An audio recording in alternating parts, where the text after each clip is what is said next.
अच्युतं केशवं रामनारायणं कृष्णदामोदरं वासुदेवं हरिं श्रीधरं माधवं गोपिकावल्लभं जानकीनायकं रामचंद्रं भजे। आदरणीय सुपर मॉम्स की सारी सदस्या और मेरी भूतपूर्व और आज भी की कलीग वंदना मौर्य मैम, मेरा सौभाग्य है कि आज के इस मंगलमय दिन पर आप लोगों से मुझे इंटरेक्शन करने का सौभाग्य प्राप्त हुआ है। और जिन मुद्दों को मैं आपके सामने रखने जा रहा हूं, ये मुद्दे कहीं ना कहीं हम लोगों के डे टू डे जीवन से डायरेक्टली इनडायरेक्टली जुड़े हुए हैं। इसलिए ज्यादा समय न लेकर के मैं सीधे अपनी बात पर आता हूं, क्योंकि 1 घंटे का समय बहुत लंबा समय नहीं होता है और इसमें बहुत सारी बातें करनी होती है। कहीं ना कहीं 1 आवर मेरे लिए काफी कम समय रहता है, तो मैं जितना हो सके उतना वक्त का उपयोग करना पसंद करूंगा और मैं चाहूंगा कि अपनी बात को मैं तुरंत प्रेजेंटेशन के माध्यम से आपके सामने रखूं। बहुत बार एक प्रश्न हमारे मन और मस्तिष्क में रहता है कि चाय हमें पी रही है कि हम चाय को पी रहे हैं, चीजें हमारा उपयोग कर रही हैं कि हम चीजों का उपयोग कर रहे हैं। यह प्रश्न हमेशा आपके और मेरे मन मस्तिष्क के अलग अलग कोनों में अलग अलग फॉर्मेट में बना रहता है। हम सोशल मीडिया का उपयोग करते हैं कि सोशल मीडिया हमारा उपयोग करता है, यह एक प्रश्न है जिसका जवाब शायद आपके और हमारे दोनों के पास नहीं है। Who is using whom? आप मोबाइल परचेज करके लाते हैं कि मोबाइल आपको परचेज करके रखा है? कौन किसका गुलाम है? यह एक आज का सबसे बड़ा विषय है, क्योंकि अगर देखा जाए तो 60-70 साल का जीवन यदि कोई व्यक्ति जीता है तो उसमें से 5-6 साल, अगर सारे समय को कैलकुलेट किया जाए तो जीवन के 5-6 साल ऐसे हैं जो हम सोशल मीडिया पे खर्च कर देते हैं। और उसका क्या आउटकम है, क्या रिजल्ट है, शायद आपको और हमको दोनों के लिए एक बहुत बड़ा रिसर्च का टॉपिक है और इसी टॉपिक को लेकर के आपके बीच में मैं आया हूं। मैं ये बात पूरी एक कहानी के माध्यम से आपके सामने रखूंगा और एक कहानी जापान की है। एक भारत का इंडियन कपल जापान गया, अपने बच्चे के साथ वहां पर गए और वहां पे एक बगीचे में बैठे हुए थे, मतलब गार्डन में बैठे थे, पार्क में, और बैठ करके अपना कुछ जो भी है एक लेजरली आवर, एक आनंदमय समय आपस में बातचीत करके निकाल रहे थे। उनका बच्चा वहीं पे प्लास्टिक के प्लेन से खेल रहा था। थोड़ी देर के बाद इंडियन कपल को पता चला कि बच्चे का जो प्लास्टिक का प्लेन है वो जा करके एक जापानी बच्चे को लग गया और उसको ब्लीडिंग होने लगी, खून बहने लगा। जापानी बच्चे के भी पेरेंट्स वहीं बैठे थे। अभी इंडियन कपल समझ पाए कि एग्जैक्टली हुआ क्या और क्या करना चाहिए। तब तक इन्होंने पाया कि जो जापानी बच्चा था उसका पिता इंडियन बच्चे को प्लेन उड़ाना सिखा रहा है। सो जिस बच्चे के को चोट लगी है, उसका पिता जिस बच्चे के खिलौने से चोट लगी थी उसको आकर के सिखा रहा था कि कैसे खिलौना खेला जाता है। इंडियन कपल काफी स्टन हो गया, दे वर सरप्राइज्ड कि एग्जैक्टली हुआ क्या, ये कैसे हुआ और ये मतलब करना क्या चाह रहा है जापानी। 10 मिनट इन्वेस्ट करने के बाद जापानी went back to his child, अपने बच्चे के पास गया और उसका जो भी केयर है वो उसकी मदद, अपने बच्चे का ध्यान रखने लगे। अब इंडियन कपल को लगा कि बड़ा ही सॉरी सिचुएशन था ये, क्यों ना हम जाके अपोलोजाइज करें और सॉरी बोलें जापानी कपल को। And both of them went to जापानी couple and they started apologizing. The mother of the जापानी चाइल्ड सेड, सर आपको सॉरी बोलने की जरूरत नहीं है, मेरे पति ने आपके बच्चे को सिखा दिया है कि खिलौना कैसे खेला जाता है। मैटर वहीं पे खत्म हो गया। इंडियन कपल को ये बात डाइजेस्ट नहीं हुई। जैसा कि हम जानते हैं हमारे समाज में अगर हमारे बच्चे को किसी से अगर किसी भी कारण से चोट लग जाए तो हम लोग क्या करते हैं, हमसे बेहतर कौन जानता है। इंडियन कपल इतना ज्यादा इस बात को लेकर के चिंतित हो गया कि वो जो ही अपने होटल में वापस गए, उन्होंने अपने जापानी फ्रेंड को फोन लगाया और बोला मतलब ये हुआ कैसे। हम लोग अभी तक इस बात को डाइजेस्ट नहीं कर पा रहे कि ऐसा कैसे कोई व्यक्ति कर सकता है कि उसकी संतान को चोट लगी और हमको उन्होंने एक शब्द नहीं बोला, हमारे बच्चे को एक शब्द नहीं बोलना, उल्टा हमारे बच्चे को ट्रेनिंग दे करके। एंड देन जापानी जो मित्र था इंडियन कपल का, उसने रिप्लाई किया, बोला देखो दोस्त, 1945 से पहले जापान दुनिया के उन एग्रेसिव देशों में से एक था जो किसी भी देश पे हमला करने के लिए सेकंड थॉट नहीं देता था। हम लोगों ने कोरिया जीता, रसिया जीता, चाइना जीता, वियतनाम जीता, पूछो सारे आसपास के जितने भी टापू हैं, छोटे बड़े देश, सबको जीता। ऑस्ट्रेलिया न्यूजीलैंड में बम तक फेंकते थे। पर्ल हार्बर को हमने नेस्तनाबूद कर दिया, हम इतने पावरफुल थे। लेकिन 9 और 6 अगस्त 1945 नागासाकी हिरोशिमा अटैक के बाद जापानीज को एक बात समझ में आई, और वो है युद्ध कभी भी किसी भी समस्या का समाधान नहीं हो सकता। किसी भी समस्या का अगर समाधान ढूंढना है तो उसके रूट में जाओ, उसके फंडामेंटल समस्या का ढूंढने की कोशिश करिए कि फंडामेंटल प्रॉब्लम क्या है। जिस दिन आपने फंडामेंटल पे काम करना शुरू कर दिया, बाकी समस्याएं अपने आप समाप्त हो जाएंगी। और हमने जापानी एजुकेशन सिस्टम में, हमारे समाज में, हमारे परिवारों में, हमारे यहाँ पेरेंटिंग की प्रक्रिया में इस चीज को डीप रूटेड किया, बिल्कुल अंदर तक पहुंचाया कि कोई भी समस्या आती है उसके रूट पर जाकर के हम काम करें कि समस्या आई कहां से और उसका सलूशन क्या है रूट पे। तो आपके बच्चे ने खिलौना खेला और वो जाकर के एक जापानी बच्चे को लगा, इसमें रूट कॉज क्या है? रूट कॉज ये है कि आपके बच्चे को खिलौना खेलना नहीं आता है। तो इसका सलूशन क्या है? आपके बच्चे को खिलौना खेलना सिखाया जाए। Make your child skilled, that's it. And जापानी ने आके आपके बच्चे को खिलौना खेलना सिखाया, मैटर खत्म हो गया। आज आपके और हमारे बीच में, हमारे जीवन में, परिवार में, समाज में, रिश्तेदारी में, आसपास प्रत्येक जगह जितनी भी समस्याएं हैं, वो समस्याओं के रूट में हम जाने के बजाय उनके पत्तों और टहनियों पे अधिकतर हम अपना समय बर्बाद कर रहे हैं। किसी भी समस्या का रूट क्या है?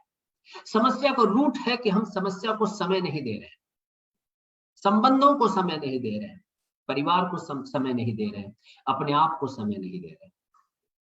और समय का ही युद्ध है, और उसमें से अधिकतर समय हमारा मोबाइल फोन खा जाता है, उसमें से अधिकतर समय हमारा टेलीविजन खा जाता है, उसमें से अधिकतर समय हमारा लैपटॉप खा जाता है, उसमें से अधिकतर समय कोई ना कोई अलग अलग इलेक्ट्रॉनिक गैजेट खा ही जाता है। जिस चीज की सबसे ज्यादा समस्या है वो हम वेस्ट कैसे कर सकते हैं, यही आज के सबसे बड़ा हमारे सामने विषय है। क्योंकि जैसा हम जानते हैं कि स्कूल कॉलेज आपका इंटेलिजेंस बढ़ा सकता है, लेकिन स्कूल और कॉलेज आपका इमोशनल पर्सन्स नहीं बढ़ा सकता। उसके लिए आपको संबंधों को समय देना, आपके सोशल पर्सन्स को स्कूल, कॉलेज और ट्रेनिंग प्रोग्राम नहीं बढ़ा सकते। उसके लिए आपको अपने संबंधों को समय देना पड़ेगा।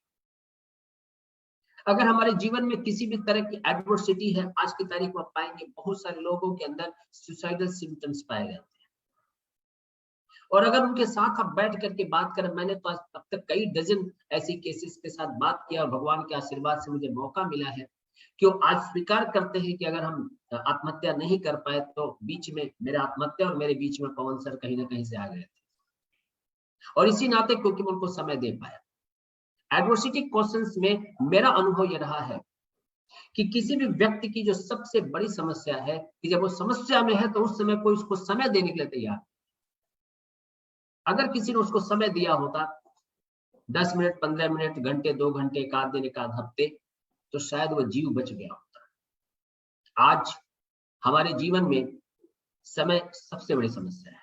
वक्त से वक्त की क्या शिकायत करें, वक्त ही ना रहा, वक्त की बात है। उसने देखा मुझे, उसने चाहा मुझे, उसने ठुकरा दिया, वक्त की बात है। मेरा ऐसा मानना है कि वक्त, समय, time, that is the most important aspect in our life.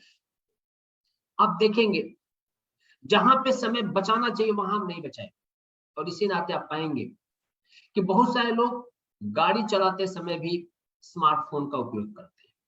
मुझे चीज समझ में नहीं आती कि आपको बहुत अच्छे से पता है और आपने बहुत सारी बसेस में, सरकारी बसेस में, अलग अलग जगहों पढ़ा होगा, सावधानी हटी दुर्घटना घटी। एक माइक्रो सेकंड भी अगर आपका अटेंशन हटता है तो एक्सीडेंट होने की प्रोबेबिलिटी बढ़ जाती है। क्योंकि जब हम ड्राइविंग करते हैं तो हमारी गलती से ड्राइविंग में एक्सीडेंट कम होते हैं, दूसरों की गलती से एक्सीडेंट ज्यादा होते हैं।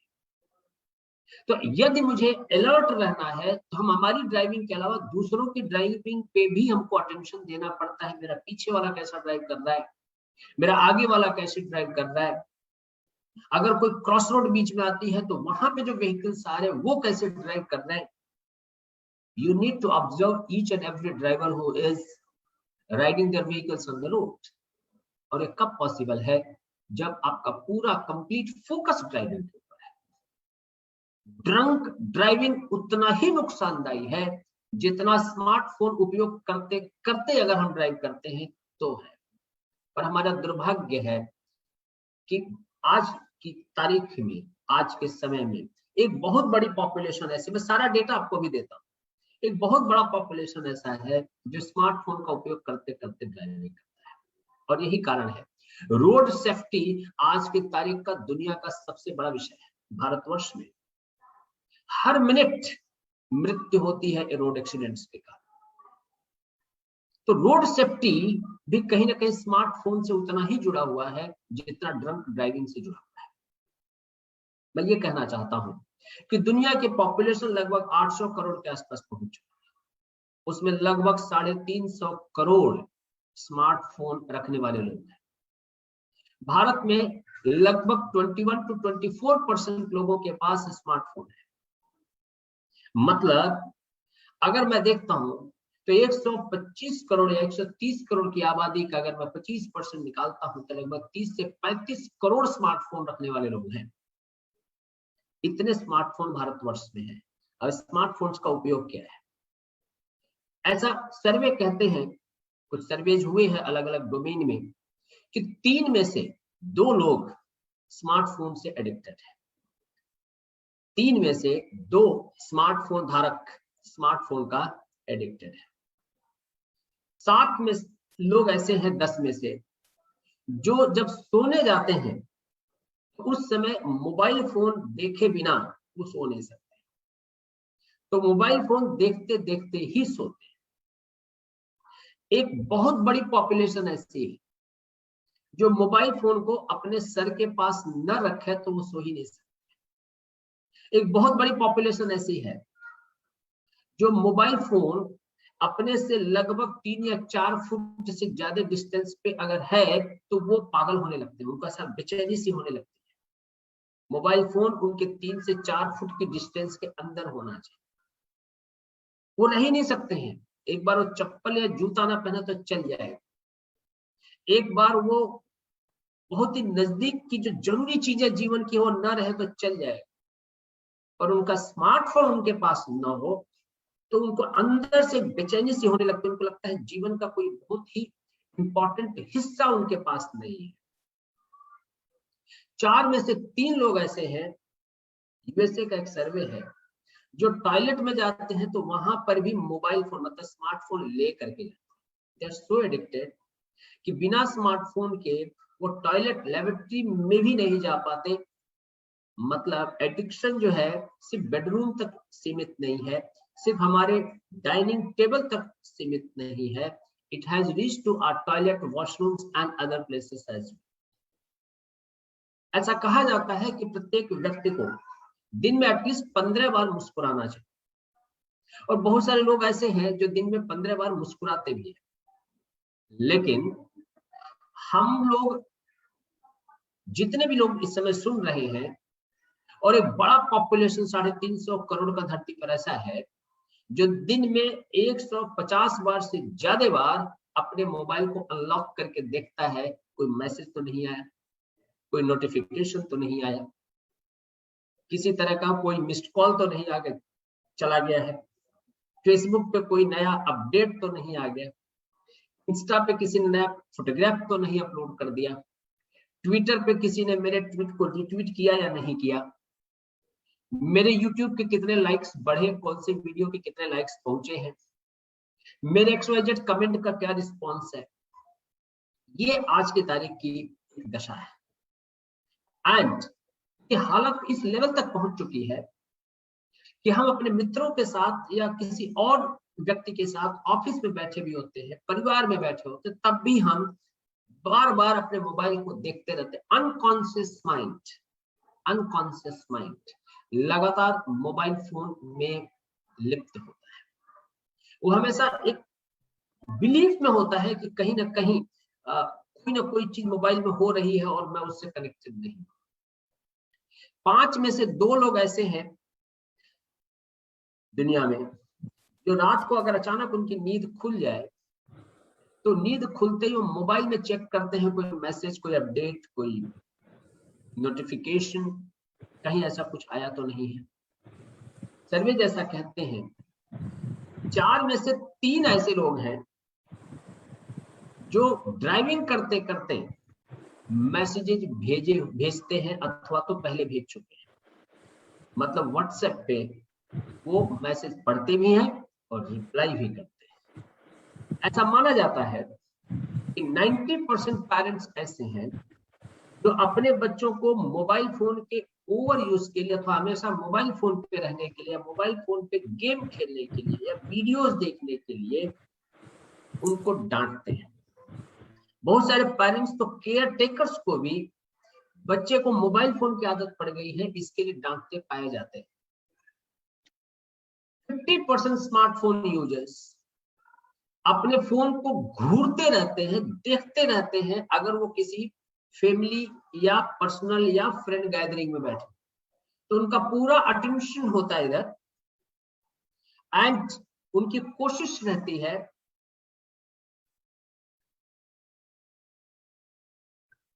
कि वो अपने मोबाइल फोन को देख सकें।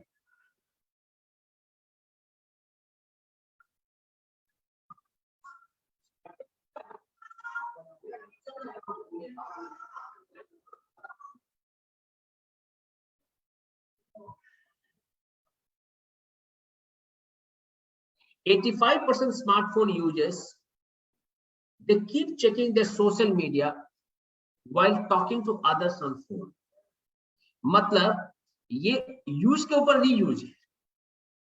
जब ये अपने फोन पे बात कर रहे होते हैं उस समय भी अपना वो व्हाट्सएप, फेसबुक, इंस्टा कुछ ना कुछ चेक कर रहे होते हैं।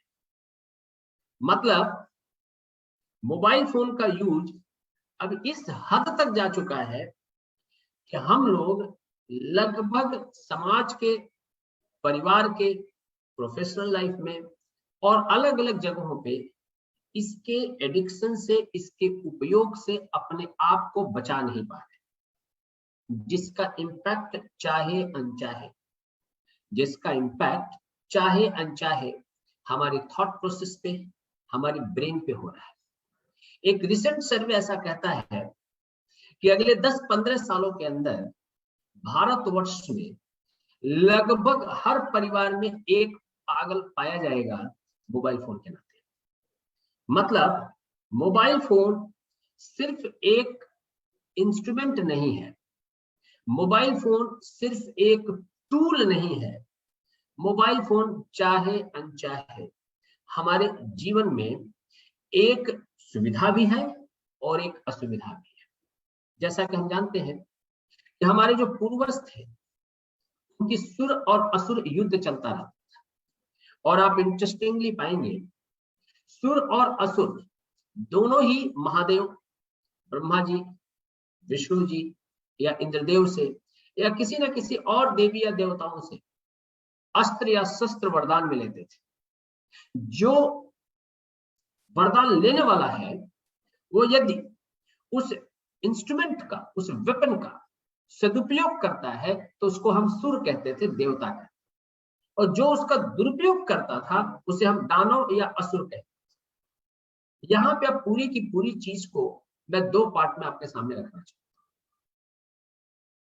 कि व्यक्ति जब ओवर मोबाइल फोन का उपयोग करता है या इलेक्ट्रॉनिक्स गैजेट्स का उपयोग करता है तो चाहे अनचाहे अपने दिमाग के डेवलपमेंट को हैम्पर करता है। हम सभी लोग अलग अलग स्किल्स के साथ इस जगत में आए हैं। कुछ लोग पढ़ने में बहुत अच्छे हैं, कुछ बोलने में, कुछ खेलने में बहुत अच्छे हैं, कुछ बना करके खिलाने में। कुछ ऐसे हैं जिनको ट्रैवलिंग अच्छी लगती है, कुछ को अकेले घर पे बैठ करके सोचना अच्छा लगता है, कुछ ऐसे हैं जिनको दूसरों की मदद करना अच्छा लगता है, कुछ ऐसे होते हैं जिनको जब तक वो दिन में 5 बार मदद ले ना ले तब तक उनको अच्छा नहीं लगता है। हम सभी का अपना अलग अलग स्किल सेट्स है, क्योंकि हमारे दिमाग का विकास ही वैसा हुआ। जब हम मोबाइल फोन या इस तरह के इक्विपमेंट्स में अपने आप को इलॉप्ट कर लेते हैं, उसमें अपने आप को इन्वॉल्व कर लेते हैं, खो देते हैं, तो कहीं ना कहीं हमारे ब्रेन का जो 2 पार्ट है, राइट एंड लेफ्ट, दोनों का पूरा डेवलपमेंट नहीं हो पाता। मान लीजिए कि आप बड़े ही इमोशनल व्यक्ति हैं, आप focused on art and creative, आपका फोकस है, आप इमेजिनेशन आप बहुत अच्छा करते हैं, आप फिक्शंस, परियों की कहानी, आप सुपर नेचुरल पावर्स के बारे में जानना और उसके बारे में डिस्कशन करना आपको बहुत ज्यादा अच्छा लगता है। आप जो है स्टोरी कहना, कहानियां सुनना आपको बहुत ज्यादा पसंद है। आपको ऐसी चीजें करनी ज्यादा पसंद है जिसमें ज्यादा कल्पना शक्ति का उपयोग है, मतलब आपका राइट ब्रेन आपका ज्यादा एक्टिव है। लेकिन आप तब तक जीवन में सफल नहीं हो सकते जब तक आपका लेफ्ट ब्रेन भी उतना ही एक्टिव हो जितना राइट है, क्योंकि लेफ्ट ब्रेन आपके अंदर लॉजिक बिल्ड करता है, वो आपको फोकस्ड ऑन फैक्ट्स बिल्ड करता है, वो आपको एक तरह से एटीट्यूड एप्टीट्यूड दोनों ही डेवलप करता है। Math, science, physics, astronomy, astrophysics इधर आपको बिल्ड करता है, मतलब दिमाग का दोनों डेवलपमेंट आवश्यक है। और उसके लिए हमारे पास समय बचना चाहिए, इसके लिए हमारे पास समय बचना चाहिए। मेरा ऐसा मानना है कि जो भी लोग मोबाइल फोन का उपयोग करते हैं, उन लोगों को चाहे अनचाहे अपने आप को डेवलपमेंट से रोकना कहीं ना कहीं उनकी मजबूरी हो जाती है। तो आज जो इस सेशन में आपके सामने मैं रखना चाह रहा था कि हम मोबाइल के उपयोग को अपने दिमाग के ओवरऑल डेवलपमेंट की तरफ कैसे ले जा सकते हैं। इसमें जो सबसे पहला पॉइंट है, यहाँ पे जितने भी लोग बैठे हैं, जो भी लोग मुझे सुन रहे हैं, आप सबसे पहले ये देखिए कि आप किस तरह के व्यक्ति हैं। क्या आप इमोशनल हैं? क्या आप बहुत ही आर्ट एंड क्रिएटिविटी बेस्ड हैं? आपका इमेजिनेशन अच्छा है? आप नई नई कहानियां क्रिएट कर सकते हैं, कविताएं आप लिख सकते हैं, आप जो है स्टोरी टेलिंग में बहुत अच्छे हैं। अगर ये आपके एट्रीब्यूट्स हैं, मतलब आपका राइट विंग बहुत अच्छा डेवलप है। अब आपको डेवलप करना है लेफ्ट विंग। लेफ्ट विंग अगर आपको डेवलप करना है तो आपको नई नई स्किल्स डेवलप करनी पड़ेगी, और स्किल्स डेवलप करने का तरीका है, आजकल बहुत सारे सर्टिफिकेट कोर्सेज मार्केट में चल रहे हैं, महीने 2 महीने का, हफ्ते 1.5 हफ्ते का, 2 दिन का, 5 दिन का, 10 दिन का, इस तरह के बहुत सारे सर्टिफिकेट कोर्सेज चल रहे हैं। आप उन कोर्सेज को कर सकते हैं। इससे क्या हुआ, मोबाइल फोन का उपयोग मैंने अपने डेवलपमेंट की तरफ लेकर के गया।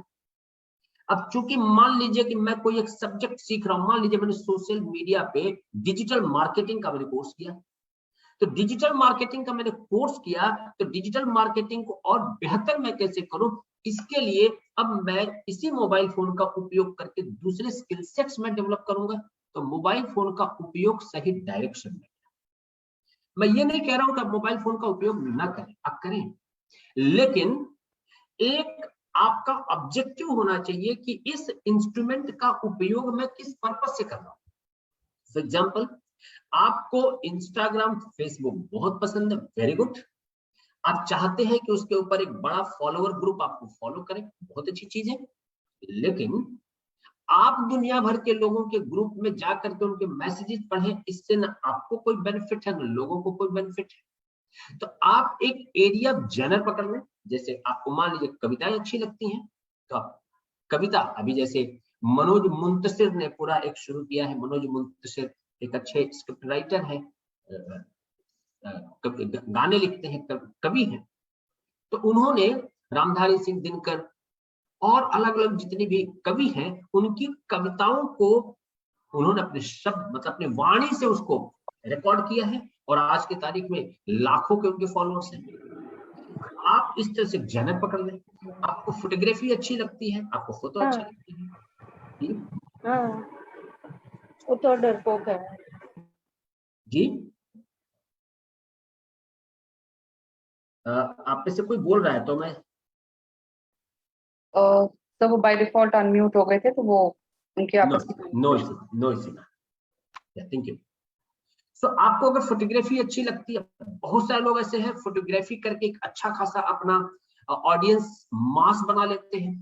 कंसर्न ये है कि मेरा अगर लेफ्ट ब्रेन डेवलप्ड है तो मैं राइट ब्रेन को डेवलप करूं, और राइट ब्रेन डेवलप्ड है तो लेफ्ट ब्रेन डेवलप। और बहुत सारे लोगों का प्रश्न ये होगा कि ये मैं कैसे कर पाऊं, कैसे मैं समझूं। आपको मैं सिंपल लॉजिक दे देता हूं। ये लॉजिक बहुत कम प्लेटफॉर्म्स पे आपको मिलेंगे, तो आज मैं इसका एक तरह से मैं एक सिर्फ हिंट दूंगा। मैं चाहूंगा कि आप पूरा मोबाइल का उपयोग करके इसके और आप डेप्थ में जाए। हमारा जो दिमाग है, राइट विंग का जो ब्रेन है, it is manage by left hand, तो लेफ्ट साइड। और जो लेफ्ट ब्रेन है वो राइट साइड से मैनेज होता है, राइट। सो हमारे जो खोपड़ी है और जो शरीर है, दोनों क्रॉस में एक दूसरे से कनेक्टेड है। इसी नाते आप अगर देखेंगे तो अगर आपका राइट विंग ज्यादा डेवलप्ड है, इसलिए जो क्रिएटिव लोग होंगे, जो बहुत ही आर्टिस्टिक होंगे, वो लेफ्टी आपको बहुत ज्यादा मिलेंगे। और जो बहुत अच्छे मैथमेटिक्स में होंगे, बहुत अच्छा फिजिक्स एंड केमिस्ट्री होंगे, और राइट वाले ज्यादा हैंड वाले मिलेंगे। ये बाय डिफॉल्ट क्रॉस है। इसी नाते अगर आपको अपने इन स्किल सेट्स को डेवलप करना है, तो इस तरह की लर्निंग आपको एक बेहतर डायरेक्शन में ले जा सकती है। अभी गणेश जी का एक सीजन चल रहा है, और अभी गणेश जी की मूर्तियां जो है लगभग पूरे भारतवर्ष में गणेश चतुर्थी से शुरुआत हुई है और गणेश उत्सव मनाया जा रहा है। आप लोगों ने देखा होगा गणेश जी की सूंड को लेकर के, कई बार गणेश जी का सूंड दाहिने होता है, कई बार बाएं होता है, कई बार सेंटर में होता है। आप में से मुझे कोई बता पाएगा कि इसके बीच में डिफरेंस क्या है?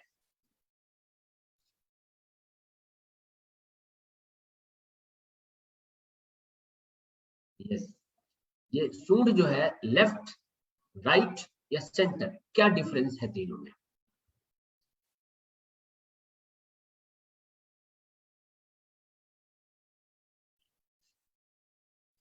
सिंपल सी चीज है। आप सभी लोगों ने कई बार शिव शक्ति का नाम सुना होगा। शिव और शक्ति, जब हमारी शादी हुई थी तो हमारी जो मतलब जो मेल है वो राइट साइड में बैठता है, और जो पत्नी है वो लेफ्ट में बैठती है। इसी को हम हिंदी में बोलते हैं वामांगिनी। सो वामांगिनी मतलब होता है बाएं हिस्से की अर्धांगिनी, जिसको हम बोलते हैं। अर्धांगिनी का जो एक शब्द है वामांगिनी, वाम मतलब बाया। सो शिव और Shakti, Shakti is the Lakshmi and Shiv that is spirituality. So जब गणेश जी का नाक राइट साइड की तरफ टर्न है तो स्पिरिचुअलिटी की तरफ जाएगा, और अगर लेफ्ट साइड की तरफ मुड़ा हुआ है तो वो मटेरियलिस्टिक की तरफ जाएगा। और अगर सेंटर में है तो ये एक तरह से मेडिटेशन और योग की पोजीशन है। कंसेप्ट बहुत सिंपल है कि हमारा जो फेस है, फेस बहुत सारी चीजें कम्युनिकेट करता है। मुझे याद है जब मैं छोटा था तो मैं गांव में रहता था, तो मेरे दादाजी के साथ में रहता था। तो मेरे दादाजी हमेशा कहते थे जब भी बाहर से आओ तो एक बार मुझसे आंख मिला लिया, दैट्स इट, नथिंग एल्स। कुछ बोलना नहीं है, सिर्फ एक बार मुझसे आंख मिला। मतलब अगर मैं कोई भी गलती करके आया होऊंगा या कोई गलत चीज सीख के आया होऊंगा तो मेरी आंख उनकी आंख से मिल ही नहीं सकती है। उन्होंने कभी न डांटा, न किसी चीज पे प्रवचन दी, न कभी उन्होंने कोई मुझे भाषण दिया, लेकिन उनको एक चीज बहुत पक्की थी, जब भी स्कूल से आओ या कहीं से भी आओ, एक बार उनसे आंख दो, दो चार आंखें होनी होनी और होनी है। ये कब पॉसिबल है? जब मैं अवेलेबल होऊंगा तो ही मैं किसी से आंख मिला सकता। अगर वो मोबाइल फोन में खोए होते, उसमें तो मोबाइल फोन था नहीं, लेकिन अगर उसमें स्मार्टफोन रहा होता और अगर वो स्मार्टफोन में घुसे होते तो क्या मेरी आंखें उनकी आंखों से मिल पाती? नहीं। ऑब्जर्वेशन एक बहुत इंपॉर्टेंट चीज है पेरेंटिंग के लिए, पेरेंट्स के लिए, परिवार के दूसरे सदस्यों के। पांव के जो मूवमेंट है वो बताते हैं कि व्यक्ति के दिमाग में विचार क्या चल रहा है। इसीलिए मिलिट्री जो ट्रेनिंग होती है, या तो जो ह्यूमन रिसोर्सेज के लोग होते हैं या जो साइकोलॉजी लोग पढ़ते हैं, वो पाँव के मूवमेंट को स्टडी करते हैं। आपका जो फेस है, फेस में कौन सी आंख किधर जा रही है, आपका जो फोरहेड है। अभी परसों ही मैं एक परिवार में गया था गणेश जी का दर्शन करने के लिए, और मैं ऐसे ही बैठा था तो उन्होंने मुझे बोला कि ये मेरा बच्चा है और अभी 11th में है। मैंने बच्चे को देखा, मैंने कहा 11th में जरूर है, लेकिन पिछले 1.5 साल से पढ़ाई नहीं कर रहा है। और आजकल के बच्चे बड़े स्ट्रेट फॉरवर्ड है। उसे मुझे बोला कि हाँ बिल्कुल, मैं 9th के बाद मेरा पढ़ाई में मन नहीं लगा। Parents were shocked looking at me कि पहली बार मिल लो, आपको कैसे पता चला?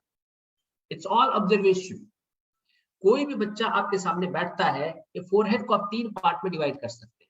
ये जो बाल के एग्जैक्ट जो नीचे वाली जो जगह है, जहां पे आप लोग सिंदूर लगाना प्रारंभ करते हैं, वो जो जगह है वो चाइल्डहुड की जगह है। आपका चाइल्डहुड कैसा है? जहां पे बिंदी लगाते हैं उस जगह को हम मेमोरी बोलते हैं, और जहां पे मैंने तिलक लगाया है ये इमेजिनेशन की जगह है। अब तीनों अलग अलग, जो जगह सबसे ज्यादा शाइन कर रही है वो समय काल वैसा ही गया होगा। अब सभी लोग अपने अपने फोरहेड मत देखिए। आपका जो नाक है, नाक जो है अलग अलग कम्युनिकेशन करता है। आपके जो होठ है, दांत है, और ये जो पूरा पोर्शन है, ये बुध का स्थान है। बुध मतलब होता है वाणी, बुध मतलब होता है ज्ञान, बुध मतलब होता है युवराज। सूर्य राजा है, चंद्रमा रानी है, मंगल सेनापति है, बुध युवराज है। सो ये जो है युवराज का पोर्शन है। जितना आप वाणी पे संयम रखेंगे, उतना बुध जो है गणेश जी की उनके जो है मालिक है, और उतना ही धन संपदा आती है। तो व्यक्ति की प्रोफेशनल लाइफ उतनी ही स्टेबल होती है जितना उसका वाणी पे कंट्रोल है, क्योंकि ये बुध है इसके मालिक है। एक आंख चंद्रमा है, एक आंख सूर्य है। मेल की दाहिनी आंख सूर्य होती है, फीमेल की दाहिनी आंख चंद्रमा होती है। मेल की बाईं आंख चंद्रमा होती है और फीमेल की बाईं आंख सूर्य होती है। तो जब आप देखते हैं तो उसी हिसाब से आपकी नजर डेवलप होता है। आप पाएंगे हर एक चीज सिंबॉलिक है, और ये मैं नहीं बोल रहा हूँ, ये सारा हमारा वैदिक लिटरेचर है, समुद्र शास्त्र कहता है। आपके कान, एक शनि का कान है और एक बुध का कान है। बाल जो है वो वीनस है, वीनस मतलब शुक्र। हर एक चेहरे का पोर्शन किसी न किसी चीज को रिफ्लेक्ट करता है। आपकी जो हाथ है, हाथ जो है एक एक चीजों को रिफ्लेक्ट करती है। मतलब ये सब डिस्प्ले है। तो जैसे मोबाइल फोन का डिस्प्ले है, वैसे हमारे शरीर का डिस्प्ले हमारा फेस है, हमारा पाम है, और हमारे पाँव के मूवमेंट है। तो जितना ज्यादा आप फेस को और पाँव के मूवमेंट को स्टडी करेंगे, उतना आपके संतानों के लिए, आपके परिवार के लिए और आपके जीवन के लिए अच्छा है। मेरा ऐसा मानना है और मेरा ऐसा पर्सनल बिलीफ है कि प्रत्येक व्यक्ति को अपने परिवार के सदस्यों का ऑब्जर्वेशन करना चाहिए। मैं खुफिया विभाग नहीं बिठा रहा हूँ, मैं नहीं बोल रहा हूँ नजर रखिए, मैं बोलता हूँ स्टडी करिए। हमको पता होना चाहिए क्या चल रहा है परिवार में, क्योंकि जो गृहिणी है घर की, वो घर की होम मिनिस्टर है, और सीमाएं सुरक्षित हैं कि नहीं है, देश के अंदर कोई बवाल तो नहीं चल रहा है, कहीं पे कानून का उल्लंघन तो नहीं हो रहा है, फाइनेंस तो नहीं बिगड़ रहा है, कहीं कोई राइट्स तो नहीं हो रहे, इस सब पर नजर रखना होम मिनिस्ट्री की दायित्व है। और ये कैसे हो सकता है? इसका जो सबसे पहला उपाय है, जिस तरह से हमारे घर में पूजा रूम होता है, जिस तरह से हमारे घर में किचन होता है, जिस तरह से हमारे घर में बेडरूम होता है, जिस तरह से हमारे घर में वॉशरूम होता है, वैसे ही मोबाइल फोन यूज की जगह अगर हम कर दें तो बहुत सारी समस्याएं समाप्त हो जाती है। अगर हम डिसाइड कर दें कि इस कमरे में मोबाइल फोन का प्रवेश वर्जित है, आप मान के चलिए कि आने वाले समय में जैसे सिगरेट के पैकेट पे लिखा होता है ना कि it's dangerous to, it's harmful, मैं पीता नहीं इसलिए मुझे याद नहीं है, लेकिन उस पर लिखा होता है it's harmful and may cause cancer and etcetera etcetera. हो सकता है आने वाले समय में मोबाइल फोन के ऊपर भी लिख करके आए, क्योंकि जिस तरह से समस्या शुरू हुई दुनिया के बहुत सारे देशों में, इस पे अभी ट्रीटमेंट करना मुश्किल हो गया, इससे इस तरह की बीमारियां आनी शुरू हुई है। सो मैं चाहता हूं कि घर में कुछ जगह मोबाइल फोन के लिए प्रोहिबिटेड होनी चाहिए। घर के अंदर कुछ जगह ऐसी होनी चाहिए जो फिक्स है कि मोबाइल फोन यूज करना तो इसी जगह पे करना है, बाकी आप मोबाइल फोन का उपयोग नहीं कर सकते। और ऐसा नहीं कि मैं पहली चीज बोल रहा हूँ, हमने टेलीविजन की जगह घर में फिक्स कर रखी है, हमने खाने पीने की जगह फिक्स कर रखी है, हमने सोने की जगह फिक्स कर रखी है, हमने पढ़ने की जगह फिक्स कर रखी है, तो मोबाइल फोन के उपयोग की जगह हम क्यों ना फिक्स कर दें।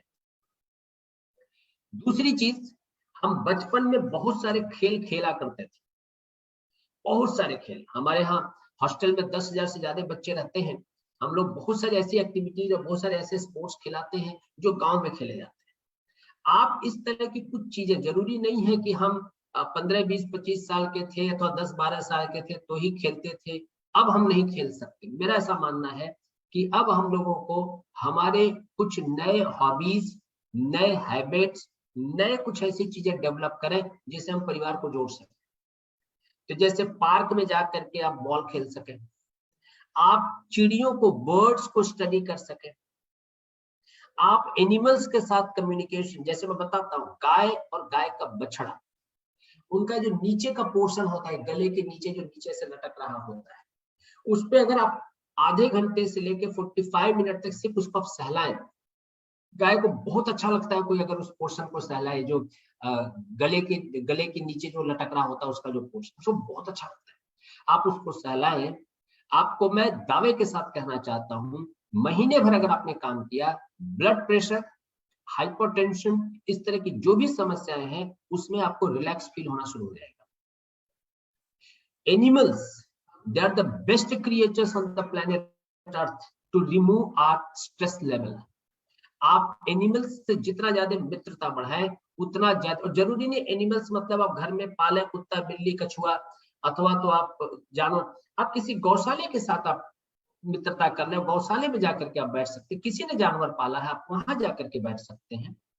आप किसी पार्क अथवा तो किसी भी ऐसी जगह पे बैठ सकते हैं जहां पे बर्ड्स आते हैं, बर्ड्स को चारा भी दे सकते हैं। आप अपनी नई नई अगर हॉबीज को इनकलकेट करते हैं तो धीरे धीरे इन मोबाइल फोन की हैबिट से हम बाहर निकल सकते हैं। फोटोग्राफी एक हम हॉबी डेवलप कर सकते हैं, photography can be a hobby. इसी तरह से हम ऐसी नई नई चीजें अगर हम अपने जीवन में लेकर के आए तो मुझे ऐसा लगता है कि हम हमारे जीवन में बड़े बदलाव लेके आ सकते हैं। एक और चीज है, दैट इज रीडिंग। मेरी अपनी एक बहुत ही फेवरेट हॉबी है जो मैं लोगों से कहा करता हूँ, और ये सवाल किसी ने आइंस्टाइन से भी पूछा था कि अगर मुझे अपने बच्चे को स्मार्ट बनाना हो तो क्या करना चाहिए। आइंस्टाइन ने बोला कि कहानियां सुनाओ। बोले और स्मार्ट बनाना है तो क्या करना चाहिए। आइंस्टाइन ने बोला और कहानियां सुनाओ। बोले अच्छा मेरे बच्चे को खूब स्मार्ट बनाना है तो बोले खूब सारी कहानियां सुनाओ। हमारे ग्रैंड पेरेंट्स हमको कहानियां सुनाते थे, कई बार एक ही कहानी को 15 बार सुनाते थे, क्योंकि उन बेचारों की रीडिंग बहुत कम लोगों की थी। तो रीडिंग नहीं थी तो उन्होंने जितनी कहानियां बचपन में सुनी थी उसमें से जितना उनको याद था उतना हमसे कहते थे। अब हमारे पास कहानियां तो हैं पर कहने की कला नहीं है, कहने के लिए समय नहीं है, कहने के लिए पैटर्न्स नहीं है। मैं ऐसा मानता हूं कि कहानियां सुने, कहानियां कहें और कहानियां सुनाएं। जितना ज्यादा आप कहानियां सुनेंगे आपको खूब सारी चीजें जानने को मिलेगी। मेरी एक कहानियों की सीरीज चलती है, मेरे YouTube चैनल पे हर हफ्ते में एक कहानी उस पर डालता हूँ। मेरा ऐसा मानना है कि आप लोग अलग अलग कहानियों के माध्यम से अपने बच्चों को खूब सारा इंफॉर्मेशन दे सकते हैं। अभी मैं कहानी की सीरीज शुरू करने वाला हूँ। अभी टाइटल मैंने फाइनल नहीं किया है, जो टाइटल अभी मैंने सोचा है, महाभारत एक प्रेम कथा। महाभारत में बहुत सारी ऐसी स्टोरीज हैं जो हमको पता ही नहीं है। जैसे दुर्योधन की पुत्री की शादी किस तरह से भगवान कृष्ण के पुत्र से हुई, वो कहानी आप पढ़े तो बहुत ही इंटरेस्टिंग कहानी है। किस तरह से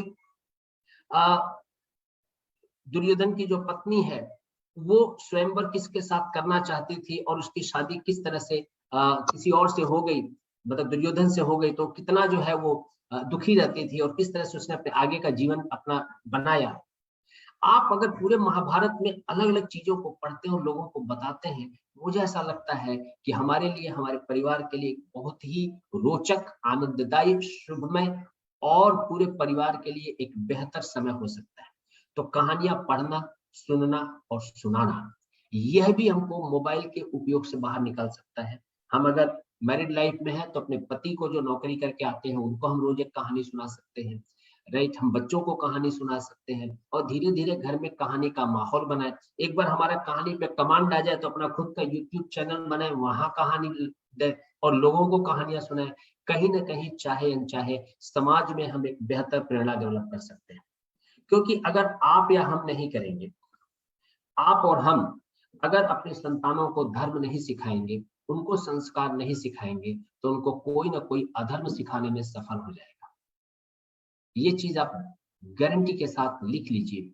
अगर आप और हम अपने संतानों को संस्कार नहीं सिखाएंगे, तो कोई ना कोई तो उनको अधर्म सिखाने में सफल हो ही जाएगा। क्योंकि जो जगह है जहां पे ममता की जगह है, अगर मां ममता नहीं दे पाई, तो कोई ना कोई बाहर का व्यक्ति उस ममता वाली जगह पे गलत ममता दे करके उसको जरूर गलत डायरेक्शन में ले जा सकता है। जहां पे जिसकी जो जगह है वो होनी चाहिए। और इसी नाते आज के इस सेशन में मेरा दोनों हाथ जोड़ करके आप सभी से निवेदन है कि हम अपने मोबाइल फोन से समय निकालें और बाहर की दुनिया को एक्सप्लोर करें। अभी रिसेंटली मैंने एक कहानी मैंने यूट्यूब पर डाली है, महाभारत के बाद पांचों पांडवों की एक जर्नी, और वो जर्नी पूरा परिवार और समाज पर ही आधारित है कि किस तरह से हम अपने अड़ोसी पड़ोसी समाज रिश्तेदार सबसे दूर होते जा रहे हैं। जिस मोबाइल फोन के नाते हमको लगता है हमको जुड़ना चाहिए, वही मोबाइल फोन हमको दूर करता जा रहा है। तो मैं चाहता हूं कि हम लोग अपना समय निकालें, अपनी एनालिसिस करें और धीरे धीरे इस दिशा में आगे बढ़ें कि आने वाले समय में इस इंस्ट्रूमेंट का हम सदुपयोग कर सकें। इसी के साथ मैं अपनी बात को यहाँ पर रखता हूँ, और अगर किसी को कोई प्रश्न है तो मैं चाहता हूँ कि आप प्रश्न पूछें।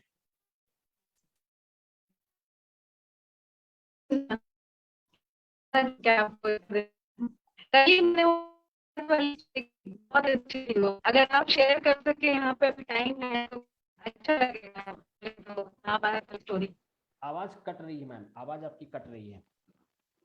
सर मैं कह रही हूँ महाभारत वाली स्टोरी कल मैंने देखी थी, मुझे तो बहुत अच्छी लगी। यहाँ पे एक बार आप टाइम अगर हो, अभी अभी कितना we are left with 5 minutes around, तो अगर आप बोल सकते हैं। और एनी क्वेश्चंस सुपर मॉम्स, किसी को कुछ पूछना है? रति मैम अगर किसी को कुछ पूछना है तो प्लीज अनम्यूट कर दीजिए। हाँ, सब लोग अनम्यूट पे ही हैं। अगर किसी का कुछ क्वेश्चन है तो आप प्लीज पूछ सकते हैं। कुछ आप शेयर करना चाहते हैं, कुछ पूछना चाहते हैं, आप लोग प्लीज पूछ सकते हैं।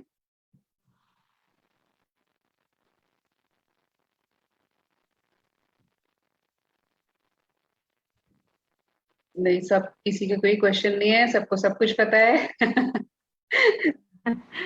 Extra alert. कल महाभारत वाली स्टोरी सुना दीजिए सर, कल वाली जो आपने कल रेडियो में बोला था। ओके, सो कहानी कुछ इस तरह की है कि महाभारत समाप्त होने के बाद पांचों पांडव काफी चिंतित रहा करते थे। उनको ऐसा था कि जीवन में हैपनिंग नहीं है तो कैसे हैपनिंग किया जाए। तो उन्होंने भगवान श्री कृष्ण को अप्रोच किया और बोला, भगवान हमें आप मार्गदर्शन दें, हमको अपने जीवन को और ज्यादा इंटरेस्टिंग बनाना है। भगवान बोले, देखो तुम्हारी स्ट्रेंथ थी, तुम खूब सारा ट्रैवल करते थे, चाहे वो लाक्षागृह के बाद हो, चाहे पहले भी था, जब तुम्हारा जंगल में ही आप लोगों का जन्म हुआ था, उसके बाद भी पांडु जब जंगल में रहते थे तब, और उसके बाद वनवास के समय भी। तो ओवरऑल अगर देखा जाए तो तुमने खूब सारा ट्रैवल किया है, तो ट्रैवलिंग आपके जीवन का एक मुख्य हिस्सा रहा है। आप लोग ट्रैवलिंग फिर से करें, आपके जीवन में अच्छा इंटरेस्टिंग रहेगा। पांचों पांडवों को लगा बात तो सही है, और पांचों पांडवों ने डिसाइड किया कि हम अब ट्रैवलिंग करेंगे। ये बहुत अच्छी हॉबी है ट्रैवलिंग। सैर कर दुनिया के गाफिल जिंदगानी, फिर कहाँ जिंदगी अगर कुछ रही तो नौजवानी, फिर कहाँ वॉक करना चाहिए, चलना चाहिए, जितना हो सके उतना चलिए, अथा तो घुमक कर जिज्ञासा, चलना चाहिए। पांडवों ने डिसाइड किया कि हाँ वो वॉक करेंगे, वो चलेंगे। और आपको जान के सरप्राइजिंग होगा, पांचों पांडव चारों दिशाओं में निकल गए। नकुल सहदेव एक तरफ, युधिष्ठिर एक तरफ, अर्जुन एक तरफ, भीम एक तरफ। एंड वापस जब लौट करके आए तो भगवान श्री कृष्ण के साथ अपना एक विचार गोष्ठी हो रही थी, और यही इस पूरी कहानी का जो सारांश है वो आपसे मैं कहना चाहता हूँ। भीम युधिष्ठिर ने कहा, हे भगवान, मैंने देखा कि एक तालाब है और पानी से पूरा लबोलब भरा हुआ है, उसके बिल्कुल पास में दो और तालाब है। तो जो लबोलब भरा हुआ तालाब वो पहला है, दूसरा खाली तालाब है, तीसरा खाली तालाब है। दोनों तालाब में बिल्कुल ही पानी नहीं है, बिल्कुल ड्राई है। प्रभु मैंने देखा कि जो पहला तालाब है वो तीसरे तालाब को पानी दे रहा है, लेकिन सेकंड वाले तालाब को पानी नहीं दे रहा है। मतलब पहला तालाब तीसरे तालाब को पानी दे रहा है, बीच वाले तालाब में एक ड्रॉप पानी नहीं है। भगवान मुझे समझ में नहीं आया कि माजरा क्या है। भीम बोले कि प्रभु मैंने थोड़ा अलग देखा, मैंने देखा एक बहुत बड़ा पहाड़ है, उस पर बहुत बड़ी चट्टान ऊपर से नीचे चली आ रही है, सैकड़ों साल पुराने पेड़ों को लेकर के नीचे आ रही है, और बड़े बड़े चट्टान और पेड़ भी उसको रोक नहीं पा रहे। धरातल से थोड़ा सा ऊपर ही एक पतली सी पेड़ की टहनी पर आकर के वो चट्टान रुक गई, और उसके ऊपर पुराने बड़े बड़े पेड़ और बड़े बड़े चट्टान रुक गए। मुझे समझ में नहीं आया कि मतलब माजरा क्या है, ऐसा कैसे हो सकता है कि पतली सी टहनी पे इतना बड़ा चट्टान रुक जाए। भगवान अर्जुन ने कहा कि मैंने जो देखा वो थोड़ा इन लोगों से हल्का है लेकिन अच्छा है। मैंने देखा कि एक तालाब है जिसमें पानी भरा हुआ है, आसपास में फसलें लगी हैं, उसमें ग्रेन्स लगी हुई है, बहुत अच्छा माहौल है, कमल का फूल है, सब है। और तब तक हंसों का टोला आया, और हंसों का टोला फूड ग्रेन्स खाने के बजाय तालाब के किनारे जो कीचड़ था उसमें बैठ के कीड़े खा रहे थे। भगवान, राजहंस तो सबसे पवित्रतम पक्षियों में से एक है, तो वो कीड़े कैसे खा रहे थे? हमको समझ में नहीं आया। उनके पास फूड ग्रेन्स ऑप्शन में अवेलेबल था। नकुल सहदेव बोले, भगवान हमने तो बहुत ही अलग देखा। 11 मटके थे, बिल्कुल एक ही शेप, साइज और हर तरह से एक जैसी थे, कैपेसिटी बराबर थी। एक मटका 10 मटकों में जब पानी डाल रहा था तो 10 लबालब भरे हुए थे, खचोखच भरे हुए थे। लेकिन जब रिवर्स में वो 10 मटके मिलकर के पहले मटके में जब पानी डाल रहे थे तो उसका आधा भी नहीं भर पाया। प्रभु उनको समझ में नहीं आ रहा था ऐसा कैसे हो गया। भगवान बोले, देखो बहुत सिंपल सी चीज है, आने वाले समय में जो सोसाइटी में बदलाव होगा उस बदलाव का ये आप लोगों के सामने एक ट्रेलर है। बदलाव आने वाले समय में ये होगा, हे युधिष्ठिर, आने वाले समय में व्यक्ति अपने इमीडिएट पड़ोसी की मदद नहीं करेगा, अपने सगे भाई के साथ खड़ा नहीं होगा। आने वाले समय में आदमी जब फ्लैट में रहेगा तो अपने फ्लैट में कौन रहता है उसको पता नहीं होगा, लेकिन वो बंबई से बैठ करके दिल्ली वालों के लिए सपोर्ट देगा, बेंगलोर में बैठ करके पुणे वाले को सपोर्ट करेगा, कोलकाता वाले को सपोर्ट करेगा। इमीडिएट पड़ोसी के लिए वो थोड़ा सा उदासीन होगा। हे अर्जुन, आपने जो देखा वो कलयुग में जो एलिट समाज है, जो पढ़ा लिखा, जो सबसे उच्चतम वर्ग है, वो जब पार्टी करेगा, वो जब गैदरिंग करेगा तो वो सबसे रद्दी चीज खाएगा, जबकि उसके पास सबसे अच्छे भोजन, सात्विक भोजन अवेलेबल होंगे, लेकिन वो तामसी भोजनों में लिप्त पाया जाएगा। भीम, आपने जो देखा वो कलयुग में पाप और पुण्य है। आप अगर छोटा मोटा भी पुण्य काम करते हैं, परोपकार करते हैं, सेवा करते हैं, सोशल वर्क करते हैं, तो बड़े से बड़े कष्ट भी टल सकते हैं। आपको कलयुग में 12 साल, 14 साल, 25 साल तपस्या करने की आवश्यकता नहीं है। रोज थोड़ा बहुत भी स्पिरिचुअल काम करते हैं, धार्मिक काम करते हैं, लोगों की मदद करते हैं, सेवा करते हैं, तो आपके ऊपर से बड़े बड़े कष्ट भी हट सकते हैं। और नकुल सहदेव, आपने जो देखा वो आने वाले समय की पारिवारिक स्ट्रक्चर है। एक पिता जब 10 संतानों को पालन करेगा तो 10 संतानों की सारी आवश्यकताओं को पूरा कर पाएगा, लेकिन जब उन 10 संतानों को अपने बूढ़े बाप की सेवा का अवसर मिलेगा तो 10 मिलकर के अपने पिता की आधी जरूरतों को भी पूरा नहीं कर पाएंगे। यदि आने वाले समय में लोगों को प्रसन्न रहना है, सफल रहना है, मंगलमय रहना है, शुभमय रहना है, अच्छा जीवन जीना है, तो इन चारे प्रकृतियों से उनको लड़ना होगा। अपने पड़ोसियों से अच्छा संबंध रखें। इसलिए सत्यनारायण भगवान की कथा आज के समय के लिए सबसे उपयोगी कथा है। वो अड़ोसी पड़ोसी परिवार को सबको जोड़ के रखती है। इसीलिए हर 15 दिन में एक बार सत्यनारायण भगवान की कथा सुननी चाहिए। इसलिए नहीं क्योंकि आपको कथा इंपॉर्टेंट है, इसलिए क्योंकि अड़ोसी पड़ोसी और आसपास के लोगों को आपसे जोड़ती है। हे अर्जुन, आपने जो देखा वो एलिट समाज है। आप जब समाज में जाएंगे तो लोग आपको गलत गलत चीजें खाने पीने के लिए बोलेंगे, पर जो व्यक्ति अपने अंदर संयम डेवलप करेगा, जो व्यक्ति अपने सात्विकता को उस माहौल में भी मेंटेन कर लेगा, वो पुण्य को प्राप्त होगा। भीम, आने वाले समय में लोगों के पास समय नहीं होगा, इतने व्यस्त होंगे अपने पर्सनल प्रोफेशनल लाइफ में। अगर वो 5 मिनट, 10 मिनट, 15 मिनट भी मेडिटेशन करते हैं, योग करते हैं, त्राटक योग करते हैं, अलग अलग चीजें करते हैं, तो उनके लिए जीवन जीना बहुत आसान हो जाएगा। इसी नाते कलयुग में छोटी मोटी पूजा, छोटा मोटा धार्मिक काम, थोड़ा बहुत भी सामाजिक काम भी उनके जीवन को बेहतर बना पाएगा। और हे नकुल सहदेव, जो लोग आने वाले समय में अपने परिवार के बड़े बुजुर्गों का, अपने आसपास के बड़े बुजुर्गों को सम्मान करेंगे, उनको रिस्पेक्ट देंगे, उनकी जरूरतों को पूरी करेंगे, उनके बुरे समय में उनके साथ खड़े रहेंगे, उन्हीं की संतानें भी उनके बुरे समय में उनके साथ खड़ी रहेंगी। It's vice vicious cycle. So आने वाले समय में यदि अच्छा जीवन जीना है तो इन 4 आदतों के अगेंस्ट लड़ना होगा। सो इसी के साथ मेरी बात समाप्त होती है। आप सभी लोग इतने ध्यान से सुना, मैं आप सभी का आभारी हूं। एक बार मैं फिर से आप सभी को प्रणाम करता हूं और आप लोगों के मंगलमय भविष्य के लिए प्रभु से प्रार्थना करता हूं। धन्यवाद। सर आपने बहुत अच्छी बात बताई सर। आज के समय में इसी की जरूरत है बहुत ज्यादा। किसी के कोई क्वेश्चन, कोई कुछ अपना एक्सपीरियंस शेयर करना चाहता है या कोई कुछ पूछना चाहता है? जी रति मैम। हाँ जी बबीता मैम। हाँ प्रणाम सर, नमस्ते। प्रणाम। आपने जो बातें बताई कलयुग के लिए वो अभी सब सत्य हो रही हैं, दिखाई भी दे रही हैं एकदम।